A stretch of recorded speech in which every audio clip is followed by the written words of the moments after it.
شروع اللہ کا نام لے کر جو بڑا مہربان نہایت رحم والا ہے۔ اور پیغمبر نے ان سے کہا کہ ان کی یعنی طالوت کی بادشاہی کی نشانی یہ ہے کہ تمہارے پاس وہ صندوق آئے گا جس کو فرشتے اٹھائے ہوئے ہوں گے، اس میں تمہارے پروردگار کی طرف سے تسلی بخشنے والی چیز ہوگی اور کچھ اور چیزیں بھی ہوں گی جو موسیٰ اور ہارون چھوڑ گئے تھے۔ اگر تم ایمان رکھتے ہو تو یہ تمہارے لیے ایک بڑی نشانی ہے۔ غرض جب طالوت فوجیں لے کر روانہ ہوا تو اس نے ان سے کہا کہ اللہ ایک نہر سے تمہاری آزمائش کرنے والا ہے، جو شخص اس میں سے پانی پی لے گا اس کی نسبت تصور کیا جائے گا کہ وہ میرا نہیں، اور جو نہ پیے گا وہ سمجھا جائے گا کہ میرا ہے۔ ہاں اگر کوئی ہاتھ سے چلو بھر پانی لے لے تو خیر۔ جب وہ لوگ نہر پر پہنچے تو چند آدمیوں کے سوا سب نے پانی پی لیا۔ پھر جب طالوت اور مومن لوگ جو اس کے ساتھ تھے نہر کے پار ہو گئے تو کہنے لگے کہ آج ہم میں جالوت اور اس کے لشکر سے مقابلہ کرنے کی طاقت نہیں۔ جو لوگ یقین رکھتے تھے کہ ان کو اللہ کے روبرو حاضر ہونا ہے وہ کہنے لگے کہ بسا اوقات تھوڑی سی جماعت نے اللہ کے حکم سے بڑی جماعت پر فتح حاصل کی ہے، اور اللہ ثابت قدم رہنے والوں کے ساتھ ہے۔ اور جب وہ لوگ جالوت اور اس کے لشکر کے مقابل میں آئے تو اللہ سے دعا کی کہ اے پروردگار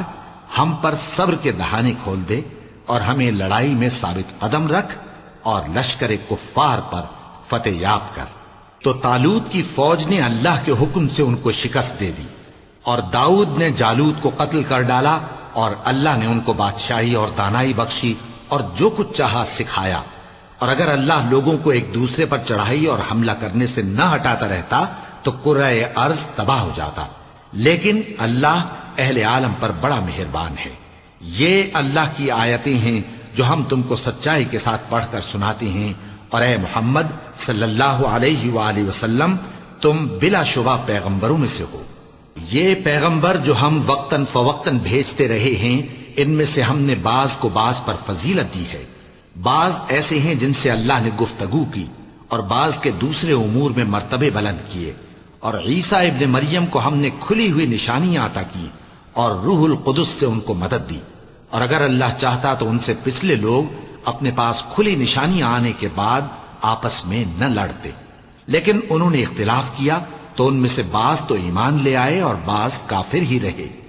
اور اگر اللہ چاہتا تو یہ لوگ باہم جنگ و قتال نہ کرتے، لیکن اللہ جو چاہتا ہے کرتا ہے۔ اے ایمان والو، جو مال ہم نے تم کو دیا ہے اس میں سے اس دن کے آنے سے پہلے پہلے خرچ کر لو جس میں نہ اعمال کا سودا ہو اور نہ دوستی اور سفارش ہو سکے، اور کفر کرنے والے لوگ ظالم ہیں۔ اللہ وہ معبود برحق ہے کہ اس کے سوا کوئی عبادت کے لائق نہیں،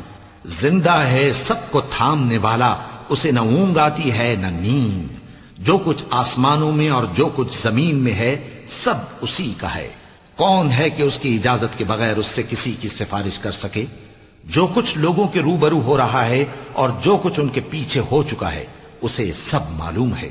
اور لوگ اس کی معلومات میں سے کسی چیز پر دسترس حاصل نہیں کر سکتے۔ ہاں جس قدر وہ چاہتا ہے اسی قدر معلوم کرا دیتا ہے۔ اس کی بادشاہی اور علم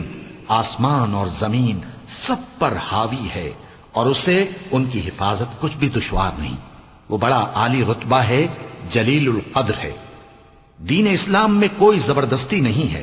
ہدایت صاف طور پر ظاہر اور گمراہی سے الگ ہو چکی ہے۔ تو جو شخص بتوں سے اعتقاد نہ رکھے اور اللہ پر ایمان لائے اس نے ایسی مضبوط رسی ہاتھ میں پکڑ لی ہے جو کبھی ٹوٹنے والی نہیں، اور اللہ سب کچھ سنتا ہے، سب کچھ جانتا ہے۔ جو لوگ ایمان لائے ہیں ان کا دوست اللہ ہے کہ اندھیرے سے نکال کر روشنی میں لے جاتا ہے، اور جو کافر ہیں ان کے دوست شیطان ہیں کہ ان کو روشنی سے نکال کر اندھیرے میں لے جاتے ہیں۔ یہی لوگ اہل دوزخ ہیں کہ اس میں ہمیشہ رہیں گے۔ بھلا تم نے اس شخص کو نہیں دیکھا جو اس غرور کے سبب سے کہ اللہ نے اس کو سلطنت بخشی تھی ابراہیم سے اپنے پروردگار کے بارے میں جھگڑنے لگا؟ جب ابراہیم نے کہا میرا پروردگار تو وہ ہے جو زندگی دیتا ہے اور موت دیتا ہے، وہ بولا کہ زندگی اور موت تو میں بھی دے سکتا ہوں۔ ابراہیم نے کہا کہ اللہ تو سورج کو مشرق سے نکالتا ہے، آپ اسے مغرب سے نکال دیجئے۔ یہ سن کر وہ کافر ہکا بکا رہ گیا، اور اللہ بے انصافوں کو ہدایت نہیں دیا کرتا۔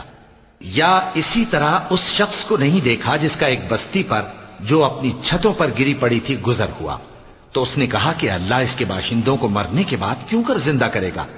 تو اللہ نے اس کی روح قبض کر لی اور 100 برس تک اس کو مردہ رکھا۔ پھر اس کو جھلا اٹھایا اور پوچھا تم کتنا عرصہ مرے پڑے رہے ہو؟ اس نے جواب دیا کہ 1 دن یا اس سے بھی کم۔ اللہ نے فرمایا نہیں بلکہ 100 برس مرے رہے ہو، اور اپنے کھانے پینے کی چیزوں کو دیکھو کہ اتنی مدت میں مطلق سڑی بسی نہیں، اور اپنے گدھے کو بھی دیکھو جو مرا پڑا ہے۔ غرض ان باتوں سے یہ ہے کہ ہم تم کو لوگوں کے لیے اپنی قدرت کی نشانی بنائیں، اور ہاں گدھے کی ہڈیوں کو دیکھو کہ ہم ان کو کس طرح جوڑے دیتے اور ان پر کس طرح گوشت پوست چڑھائے دیتے ہیں۔ جب یہ واقعات اس کے مشاہدے میں آئے تو بول اٹھا کہ میں یقین کرتا ہوں کہ اللہ ہر چیز پر قادر ہے۔ اور جب ابراہیم نے اللہ سے عرض کیا کہ اے پروردگار مجھے دکھا کہ تو مردوں کو کیوں کر زندہ کرے گا، اللہ نے فرمایا کیا تم نے اس بات کا یقین نہیں کیا؟ انہوں نے کہا کیوں نہیں، لیکن میں دیکھنا اس لیے چاہتا ہوں کہ میرا دل اطمینان کامل حاصل کر لے۔ فرمایا کہ 4 پرندے لے لو، پھر ان کو اپنے سے ہلا لو اور ان کے ٹکڑے ٹکڑے کر دو، پھر ان کا ایک ایک ٹکڑا ہر ایک پہاڑ پر رکھ دو، پھر ان کو بلاؤ تو وہ تمہارے پاس دوڑتے چلے آئیں گے، اور جان رکھو کہ اللہ غالب ہے، صاحب حکمت ہے۔ جو لوگ اپنا مال اللہ کی راہ میں خرچ کرتے ہیں ان کے مال کی مثال اس دانے کی سی ہے جس سے 7 بالیں اگیں اور ہر ایک بال میں 100 دانے ہوں، اور اللہ جس کے اجر کو چاہتا ہے اور زیادہ کرتا ہے، اور اللہ کشائش والا ہے، سب کچھ جاننے والا ہے۔ جو لوگ اپنا مال اللہ کے راستے میں صرف کرتے ہیں پھر اس کے بعد نہ اس خرچ کا کسی پر احسان رکھتے ہیں اور نہ کسی کو تکلیف دیتے ہیں، ان کا صلہ ان کے پروردگار کے پاس تیار ہے، اور قیامت کے روز نہ ان کو کچھ خوف ہوگا اور نہ وہ غمگین ہوں گے۔ جس خیرات کے دینے کے بعد لینے والے کو ایذا دی جائے اس سے تو نرم بات کہہ دینی اور درگزر کرنا بہتر ہے، اور اللہ بے نیاز ہے، بردبار ہے۔ مومنوں، اپنے صدقات و خیرات احسان رکھنے اور ایذا دینے سے اس شخص کی طرح برباد نہ کر دینا جو لوگوں کو دکھاوے کے لیے مال خرچ کرتا ہے اور اللہ اور روز آخر پر ایمان نہیں رکھتا، تو اس کے مال کی مثال اس چٹان کی سی ہے جس پر تھوڑی سی مٹی پڑی ہو اور اس پر زور کا مے برس کر اسے صاف کر ڈالے۔ اسی طرح یہ ریاکار لوگ اپنے اعمال کا کچھ بھی صلہ حاصل نہیں کر سکیں گے، اور اللہ ایسے ناشکروں کو ہدایت نہیں دیا کرتا۔ اور جو لوگ اللہ کی خوشنودی حاصل کرنے کے لیے اور خلوص نیت سے اپنا مال خرچ کرتے ہیں ان کی مثال ایک باغ کی سی ہے جو اونچی جگہ پر واقع ہو، جب اس پر زور کا مے پڑے تو دگنا پھل لائے، پھر اگر مے نہ بھی پڑے تو خیر پھوار ہی صحیح، اور اللہ تمہارے کاموں کو دیکھ رہا ہے۔ بھلا تم میں کوئی یہ چاہتا ہے کہ اس کا کھجوروں اور انگوروں کا باغ ہو جس میں نہریں بہ رہی ہوں اور اس میں اس کے لیے ہر قسم کے میوے موجود ہوں، اور اسے بڑھاپا آ پکڑے اور اس کے ننھے ننھے بچے بھی ہوں، تو ناگہاں اس باغ پر آگ کا بھرا ہوا بگولا چلے، پس وہ جل جائے۔ اس طرح اللہ تم سے اپنی آیتیں کھول کھول کر بیان فرماتا ہے تاکہ تم سوچو اور سمجھو۔ مومنوں، جو پاکیزہ اور عمدہ مال تم کماتے ہو اور جو چیز نکالتے ہیں ان میں سے اللہ کی راہ میں بھی خرچ کرو، اور بری اور ناپاک چیزیں دینے کا قصد نہ کرنا کہ اگر وہ چیزیں تمہیں دی جائیں تو بجز اس کے کہ لیتے وقت آنکھیں بند کر لو، ان کو کبھی نہ لو، اور جان رکھو کہ اللہ بے نیاز ہے، خوبیوں والا ہے۔ شیطان تمہیں تنگ دستی کا خوف دلاتا اور بے حیائی کے کام کرنے کو کہتا ہے، اور اللہ تم سے اپنی بخشش اور رحمت کا وعدہ کرتا ہے، اور اللہ کشائش والا ہے، سب کچھ جاننے والا ہے۔ وہ جس کو چاہتا ہے دانائی بخشتا ہے، اور جس کو دانائی ملی بے شک اس کو بڑی نعمت ملی۔ اور نصیحت تو وہی لوگ قبول کرتے ہیں جو عقل مند ہیں، اور تم اللہ کی راہ میں جس طرح کا خرچ کرو یا کوئی نذر مانو اللہ اس کو جانتا ہے، اور ظالموں کا کوئی مددگار نہ ہوگا۔ اگر تم خیرات ظاہر کر کے دو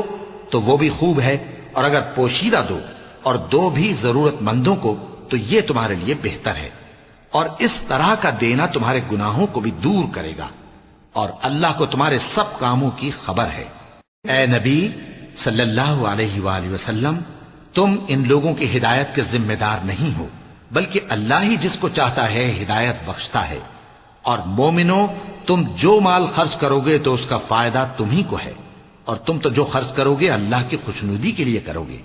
اور جو مال تم خرچ کرو گے وہ تمہیں پورا پورا دے دیا جائے گا اور تمہارا کچھ نقصان نہیں کیا جائے گا۔ اور ہاں، تم جو خرچ کرو گے تو ان حاجت مندوں کے لیے جو اللہ کی راہ میں رکے بیٹھے ہیں اور ملک میں کسی طرف جانے کی طاقت نہیں رکھتے اور مانگنے سے آر رکھتے ہیں، یہاں تک کہ نہ مانگنے کی وجہ سے ناواقف شخص ان کو تونگر خیال کرتا ہے، اور تم قیافے سے ان کو صاف پہچان لو کہ حاجت مند ہیں، اور شرم کے سبب لوگوں سے منہ پھوڑ کر اور لپٹ کر نہیں مانگ سکتے۔ اور تم جو مال خرچ کرو گے کچھ شک نہیں کہ اللہ اس کو جانتا ہے۔ جو لوگ اپنا مال رات اور دن اور پوشیدہ اور ظاہر اللہ کی راہ میں خرچ کرتے رہتے ہیں، ان کا صلہ ان کے پروردگار کے پاس ہے، اور ان کو قیامت کے دن نہ کسی طرح کا خوف ہوگا اور نہ غم۔ جو لوگ سود کھاتے ہیں وہ قبروں سے اس طرح حواس باختہ اٹھیں گے جیسے کسی کو جن نے لپٹ کر دیوانہ بنا دیا ہو، یہ اس لیے کہ وہ کہتے ہیں کہ سودا بیچنا بھی تو نفع کے لحاظ سے ویسا ہی ہے جیسے سود لینا، حالانکہ سودے کو اللہ نے حلال کیا ہے اور سود کو حرام۔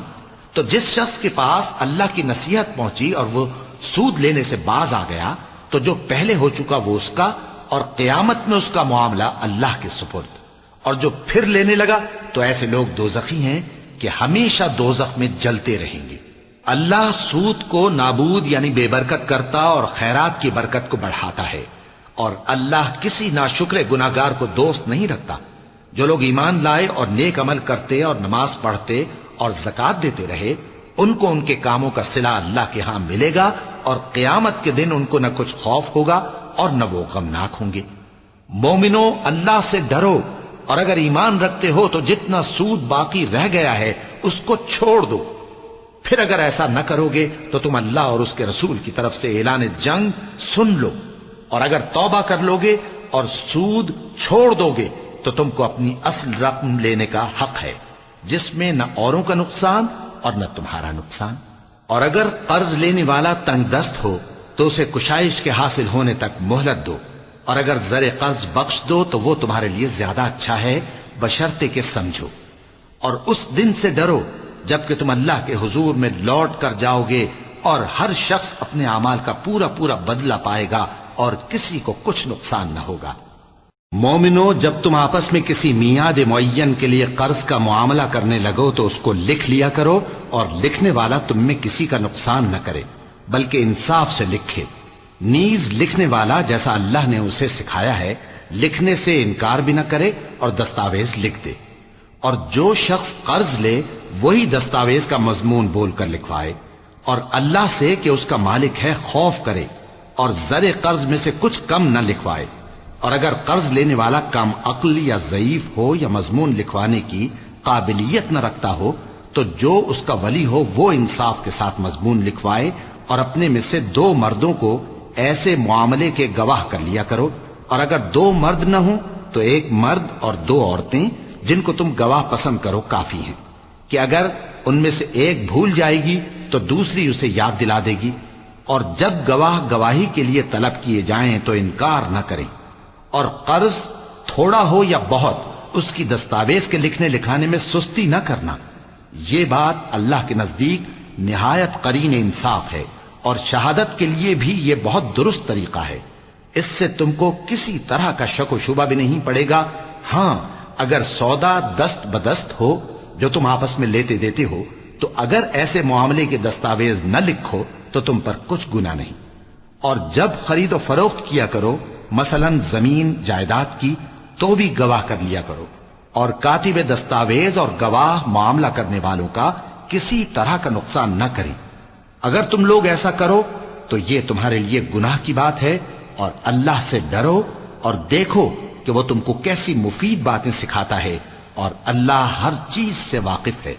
اور اگر تم سفر پر ہو اور دستاویز لکھنے والا نہ مل سکے تو کوئی چیز رہن با قبضہ رکھ کر قرض لے لو، اور اگر تم میں سے کوئی دوسرے کو امین سمجھے یعنی رہن کے بغیر قرض دے دے تو امانت دار کو چاہیے کہ صاحب امانت کی امانت ادا کر دے، اور اللہ سے جو اس کا پروردگار ہے ڈرے، اور دیکھنا شہادت کو مت چھپانا، جو اس کو چھپائے گا وہ دل کا گناہگار ہوگا، اور اللہ تمہارے سب کاموں سے واقف ہے، جو کچھ آسمانوں میں اور جو کچھ زمین میں ہے سب اللہ ہی کا ہے۔ تم اپنے دلوں کی بات کو ظاہر کرو گے تو اور چھپاؤ گے تو اللہ تم سے اس کا حساب لے گا، پھر وہ جسے چاہے مغفرت کرے اور جسے چاہے عذاب دے، اور اللہ ہر چیز پر قادر ہے۔ رسول اللہ صلی اللہ علیہ وآلہ وسلم اس کتاب پر جو ان کے پروردگار کی طرف سے ان پر نازل ہوئی ایمان رکھتے ہیں، اور مومن بھی سب اللہ پر اور اس کے فرشتوں پر اور اس کی کتابوں پر اور اس کے پیغمبروں پر ایمان رکھتے ہیں، اور کہتے ہیں کہ ہم اس کے پیغمبروں سے کسی میں کچھ فرق نہیں کرتے، اور وہ اللہ سے عرض کرتے ہیں کہ ہم نے تیرا حکم سنا اور قبول کیا، اے پروردگار ہم تیری بخشش مانگتے ہیں اور تیری ہی طرف لوٹ کر جانا ہے۔ اللہ کسی شخص کو اس کی طاقت سے زیادہ کا ذمہ دار نہیں بناتا، اچھے کام کرے گا تو اس کو ان کا فائدہ ملے گا، برے کرے گا تو اسے ان کا نقصان پہنچے گا۔ اے پروردگار اگر ہم سے بھول یا چوک ہو گئی ہو تو ہم سے مواخذہ نہ کیجو، اے پروردگار ہم پر ایسا بوجھ نہ ڈالیو جیسا تو نے ہم سے پہلے لوگوں پر ڈالا تھا، اے پروردگار جتنا بوجھ اٹھانے کی ہم میں طاقت نہیں اتنا بوجھ ہم پر نہ رکھیو، اور اے پروردگار ہمارے گناہوں سے درگزر کر اور ہمیں بخش دے اور ہم پر رحم فرما، تو ہی ہمارا مددگار ہے، سو ہم کو کافروں پر غالب کر۔ شروع اللہ کا نام لے کر جو بڑا مہربان نہایت رحم والا ہے۔ الف لام میم،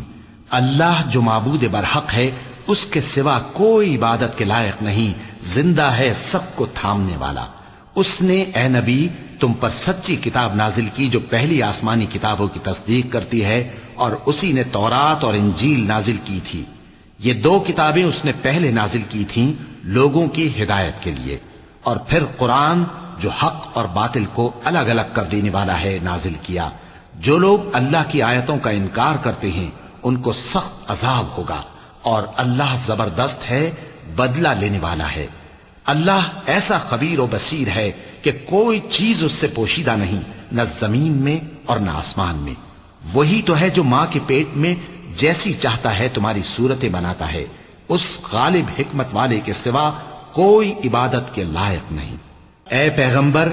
وہی تو ہے جس نے تم پر یہ کتاب نازل کی جس کی بعض آیتیں محکم ہیں اور وہی اصل کتاب ہیں، اور بعض دوسری متشابہ ہیں، تو جن لوگوں کے دلوں میں کجی ہے وہ متشابہات کا اتباع کرتے ہیں تاکہ فتنہ برپا کریں اور مراد اصلی کا پتہ لگائیں، حالانکہ مراد اصلی اللہ کے سوا کوئی نہیں جانتا۔ اور جو لوگ علم میں گہری نظر رکھتے ہیں وہ یہ کہتے ہیں کہ ہم ان پر ایمان لائے، یہ سب آیات ہمارے پروردگار کی طرف سے ہیں، اور نصیحت تو عقل مند ہی قبول کرتے ہیں۔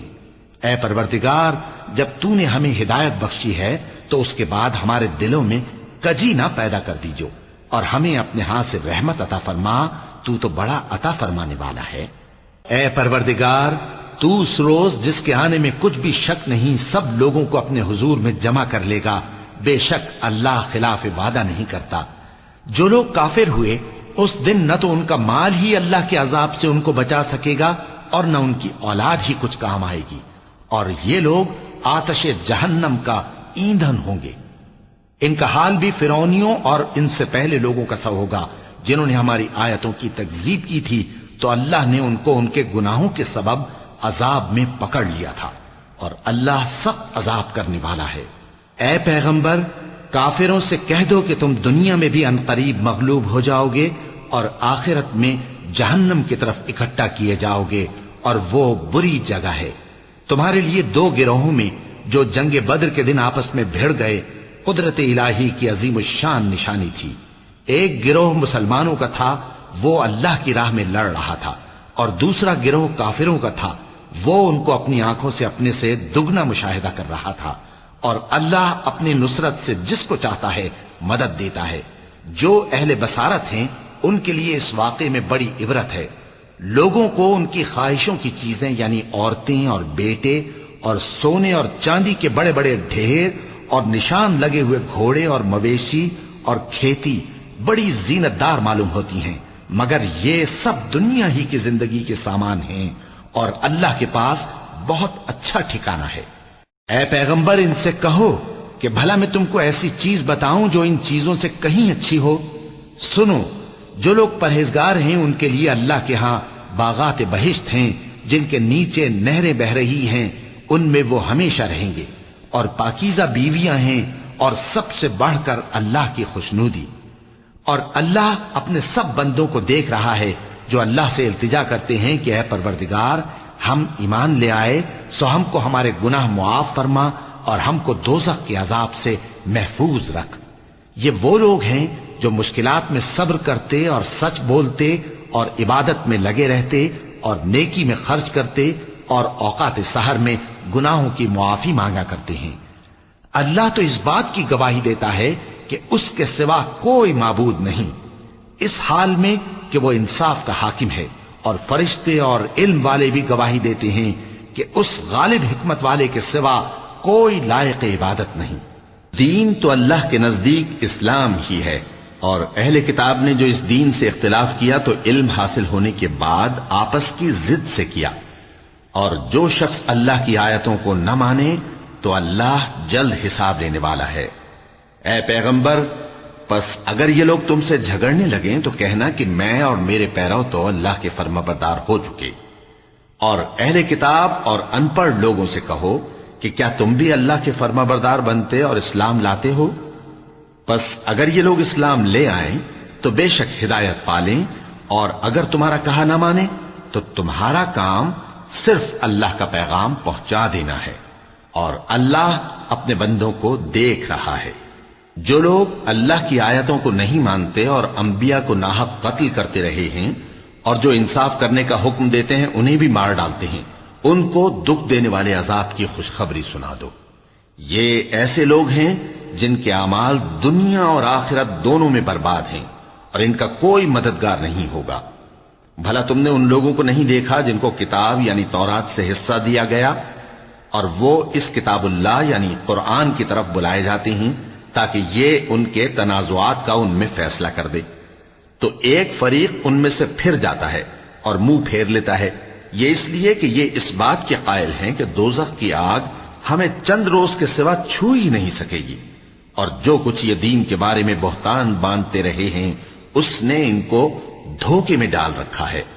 تو اس وقت کیا حال ہوگا جب ہم ان کو جمع کریں گے، یعنی اس روز جس کے آنے میں کچھ بھی شک نہیں، اور ہر نفس اپنے اعمال کا پورا پورا بدلہ پائے گا اور ان پر ظلم نہیں کیا جائے گا۔ کہو کہ اے اللہ، اے بادشاہی کے مالک، تو جس کو چاہے بادشاہی بخشے اور جس سے چاہے بادشاہی چھین لے، اور جس کو چاہے عزت دے اور جسے چاہے ذلیل کرے۔ ہر طرح کی بھلائی تیرے ہی ہاتھ ہے، اور بے شک تو ہر چیز پر قادر ہے۔ تو ہی رات کو دن میں داخل کرتا اور تو ہی دن کو رات میں داخل کرتا ہے، تو ہی بے جان سے جاندار پیدا کرتا ہے اور تو ہی جاندار سے بے جان پیدا کرتا ہے، اور تو ہی جس کو چاہتا ہے بے حساب رزق بخشتا ہے۔ مومنوں کو چاہیے کہ مومنوں کے سوا کافروں کو دوست نہ بنائیں، اور جو ایسا کرے گا اس سے اللہ کا کچھ عہد نہیں۔ ہاں اگر اس طریق سے تم ان کے شر سے بچاؤ کی صورت پیدا کرو تو مذائقہ نہیں۔ اور اللہ تم کو اپنے غضب سے ڈراتا ہے، اور اللہ ہی کی طرف تم کو لوٹ کر جانا ہے۔ اے پیغمبر، لوگوں سے کہہ دو کہ کوئی بات تم اپنے دلوں میں مخفی رکھو یا اسے ظاہر کرو، اللہ اس کو جانتا ہے،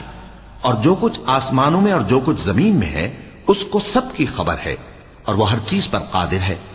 جس دن ہر شخص اپنی کی ہوئی نیکی کو موجود پا لے گا اور اپنی برائی کو بھی دیکھ لے گا تو آرزو کرے گا کہ اے کاش اس میں اور اس برائی میں دور کی مسافت ہو جاتی، اور اللہ تم کو اپنے غضب سے ڈراتا ہے، اور اللہ اپنے بندوں پر نہایت مہربان ہے۔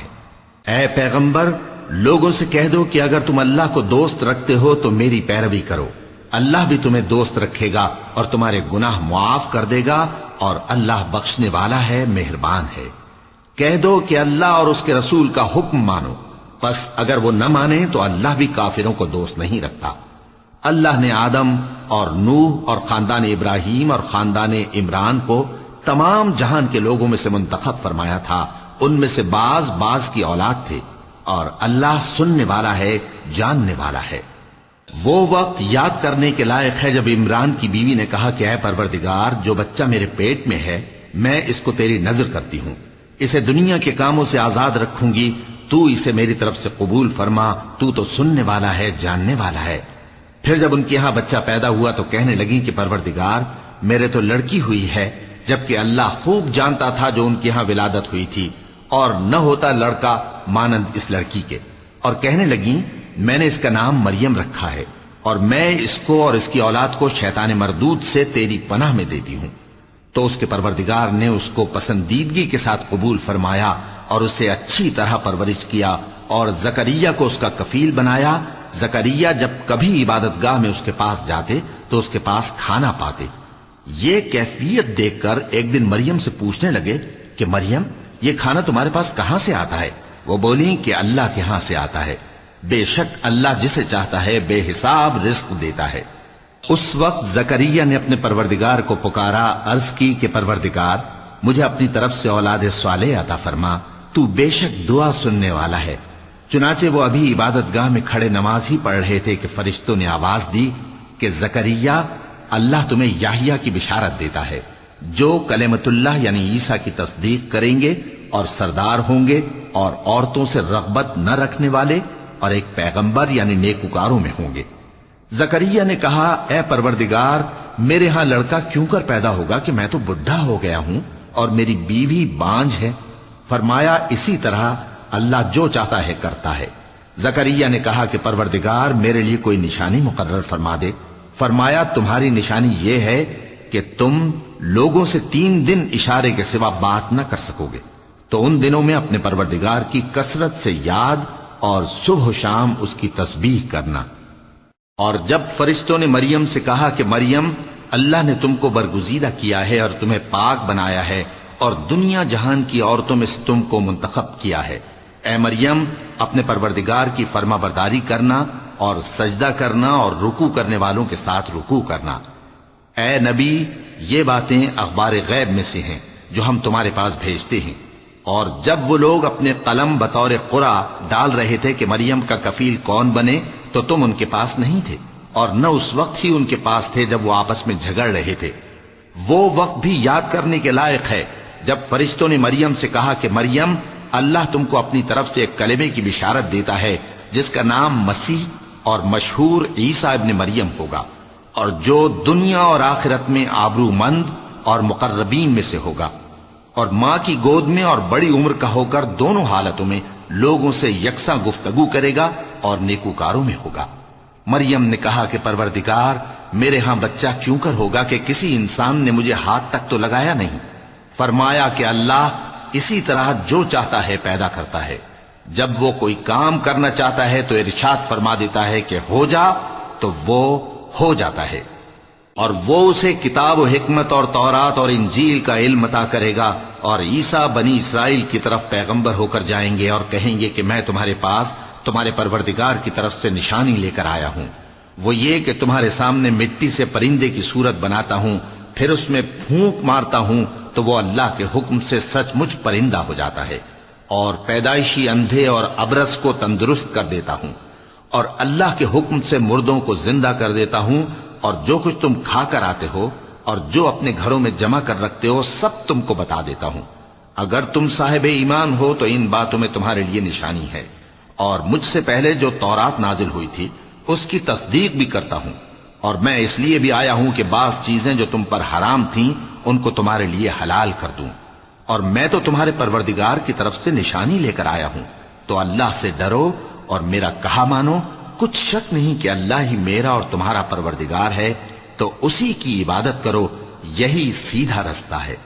پھر جب عیسیٰ نے ان کی طرف سے انکار و نافرمانی ہی دیکھی تو کہنے لگے کہ کوئی ہے جو اللہ کا طرفدار اور میرا مددگار ہو؟ حواری بولے کہ ہم اللہ کے طرفدار اور آپ کے مددگار ہیں، ہم اللہ پر ایمان لائے اور آپ گواہ رہیں کہ ہم فرمانبردار ہیں۔ اے پروردگار، جو کتاب تو نے نازل فرمائی ہے ہم اس پر ایمان لے آئے اور تیرے پیغمبر کے متبع ہو چکے۔ تو ہم کو ماننے والوں میں لکھ رکھ، اور وہ یعنی یہود قتل عیسیٰ کے بارے میں ایک چال چلے، اور اللہ نے بھی عیسیٰ کو بچانے کے لیے تدبیر کی، اور اللہ بہترین تدبیر کرنے والا ہے۔ اس وقت اللہ نے فرمایا کہ عیسیٰ، میں تمہاری دنیا میں رہنے کی مدت پوری کر کے تم کو اپنی طرف اٹھا لوں گا اور تمہیں کافروں کی صحبت سے پاک کر دوں گا، اور جو لوگ تمہاری پیروی کریں گے ان کو کافروں پر قیامت تک فائق و غالب رکھوں گا۔ پھر تم سب میرے پاس لوٹ کر آؤ گے، تو جن باتوں میں تم اختلاف کرتے رہے اس دن تم میں ان کا فیصلہ کر دوں گا۔ اب جو کافر ہوئے ان کو دنیا اور آخرت دونوں میں سخت عذاب دوں گا، اور ان کا کوئی مددگار نہ ہوگا۔ اور جو لوگ ایمان لائے اور عمل نیک کرتے رہے ان کو اللہ پورا پورا صلہ دے گا، اور اللہ ظالموں کو دوست نہیں رکھتا۔ اے نبی، یہ ہم تم کو اللہ کی آیتیں اور حکمت بھری نصیحتیں پڑھ پڑھ کر سناتے ہیں۔ عیسیٰ کا حال اللہ کے نزدیک آدم کا سا ہے کہ اس نے پہلے مٹی سے ان کو بنایا، پھر فرمایا کہ باشعور انسان ہو جا، تو وہ ویسے ہی ہو گئے۔ یہ بات تمہارے پروردگار کی طرف سے حق ہے، تو تم ہرگز شک کرنے والوں میں نہ ہونا۔ پھر اگر یہ لوگ عیسیٰ کے بارے میں تم سے جھگڑا کریں اس کے بعد کہ تم کو حقیقت معلوم ہو ہی چکی ہے، تو ان سے کہنا کہ آؤ ہم اپنے بیٹوں اور بیٹیوں کو بلائیں، تم اپنے بیٹوں اور بیٹیوں کو بلاؤ، اور ہم خود بھی آئیں اور تم خود بھی آؤ، پھر دونوں فریق اللہ سے دعا و التجا کریں، اس طرح جھوٹوں پر اللہ کی لعنت بھیجیں۔ یہ تمام بیانات صحیح ہیں، اور اللہ کے سوا کوئی معبود نہیں، اور بے شک اللہ غالب ہے، صاحب حکمت ہے۔ بس اگر یہ لوگ پھر جائیں تو اللہ مفسدوں کو خوب جانتا ہے۔ کہہ دو کہ اے اہل کتاب، جو بات ہمارے اور تمہارے دونوں کے درمیان یکساں تسلیم کی گئی ہے اس کی طرف آؤ، وہ یہ کہ اللہ کے سوا ہم کسی کی عبادت نہ کریں اور اس کے ساتھ کسی چیز کو شریک نہ بنائیں، اور ہم میں کوئی کسی کو اللہ کے سوا اپنا کارساز نہ سمجھے۔ پھر اگر یہ لوگ اس بات کو نہ مانیں تو ان سے کہہ دو کہ تم گواہ رہو کہ ہم اللہ کے فرما بردار ہیں۔ اے اہل کتاب، تم ابراہیم کے بارے میں کیوں جھگڑتے ہو؟ حالانکہ تورات اور انجیل ان کے بعد اتری ہیں اور وہ پہلے ہو چکے، تو کیا تم عقل نہیں رکھتے؟ دیکھو، ایسی بات میں تو تم نے جھگڑا کیا ہی تھا جس کا تمہیں کچھ علم تھا بھی، مگر ایسی بات میں کیوں جھگڑتے ہو جس کا تم کو کچھ بھی علم نہیں، اور اللہ جانتا ہے اور تم نہیں جانتے۔ ابراہیم نہ تو یہودی تھے اور نہ عیسائی، بلکہ سب سے بے تعلق ہو کر ایک اللہ کے ہو رہے تھے، اور اسی کے فرما بردار تھے اور مشرکوں میں نہ تھے۔ ابراہیم سے زیادہ قرب رکھنے والے تو وہ لوگ ہیں جو ان کی پیروی کرتے رہے، اور یہ پیغمبر آخر الزماں صلی اللہ علیہ وآلہ وسلم اور وہ لوگ جو ایمان لائے ہیں، اور اللہ مومنوں کا کارساز ہے۔ اے اہل اسلام، بعض اہل کتاب اس بات کی خواہش رکھتے ہیں کہ کسی طرح تم کو گمراہ کر دیں، حالانکہ یہ تم کو کیا گمراہ کریں گے، اپنے آپ کو ہی گمراہ کر رہے ہیں اور نہیں جانتے۔ اے اہل کتاب، تم اللہ کی آیتوں سے کیوں انکار کرتے ہو اور تم تورات کو مانتے تو ہو؟ اے اہل کتاب، تم سچ کو جھوٹ کے ساتھ خلط ملط کیوں کرتے ہو اور حق کو کیوں چھپاتے ہو جبکہ تم جانتے بھی ہو؟ اور اہل کتاب کا ایک گروہ اپنے آدمیوں سے کہتا ہے کہ جو کتاب مومنوں پر نازل ہوئی ہے اس پر دن کے شروع میں تو ایمان لے آیا کرو اور اس کے آخر میں انکار کر دیا کرو، تاکہ وہ اسلام سے برگشتہ ہو جائیں، اور اپنے دین کے پیروں کے سوا کسی اور کی بات کا یقین نہ کر لینا۔ اے پیغمبر، کہہ دو کہ ہدایت تو اللہ ہی کی ہدایت ہے۔ وہ یہ بھی کہتے ہیں، یہ بھی نہ ماننا کہ جو چیز تم کو ملی ہے ویسی کسی اور کو بھی مل سکتی ہے، ورنہ وہ تم پر تمہارے رب کے روبرو حجت قائم کر دیں گے۔ اے پیغمبر، کہہ دو کہ بزرگی اللہ ہی کے ہاتھ میں ہے، وہ جسے چاہتا ہے دیتا ہے، اور اللہ کشائش والا ہے، علم والا ہے۔ وہ اپنی رحمت سے جس کو چاہتا ہے خاص کر لیتا ہے، اور اللہ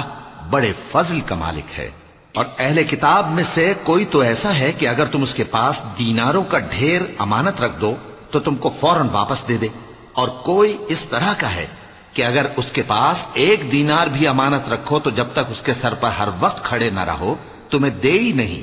یہ اس لیے کہ وہ کہتے ہیں کہ امیوں کے بارے میں ہم سے مواخذہ نہیں ہوگا۔ یہ اللہ پر محض جھوٹ بولتے ہیں اور اس بات کو جانتے بھی ہیں۔ ہاں، کیوں نہیں، جو شخص اپنے اقرار کو پورا کرے اور پرہیزگار بنا رہے تو اللہ بھی پرہیزگاروں کو دوست رکھتا ہے۔ جو لوگ اللہ کے اقراروں اور اپنی قسموں کو بیچ ڈالتے ہیں اور ان کے عوض تھوڑی سی قیمت حاصل کرتے ہیں، ان کا آخرت میں کچھ حصہ نہیں۔ ان سے اللہ نہ تو کلام کرے گا اور نہ قیامت کے روز ان کی طرف دیکھے گا، اور نہ ان کو پاک کرے گا، اور ان کو دکھ دینے والا عذاب ہوگا۔ صدق اللہ العظیم۔